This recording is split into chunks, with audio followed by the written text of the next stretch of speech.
Hello everyone, আসসালামু আলাইকুম। তো আজকে আমি আপনাদেরকে দেখাবো যে মায়ার মেশিনের রুল কিভাবে কাটতে হয়। তো দেখুন সম্পূর্ণ ভিডিওটা, তাহলে বুঝতে পারবেন।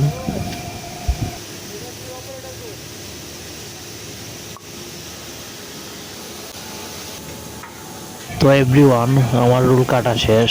তখন রুলারটা পেঁচিয়ে দেবো কাপড়ে। তো দেখুন রুলারটা কীভাবে পেঁচাতে হয় কাপড়ে।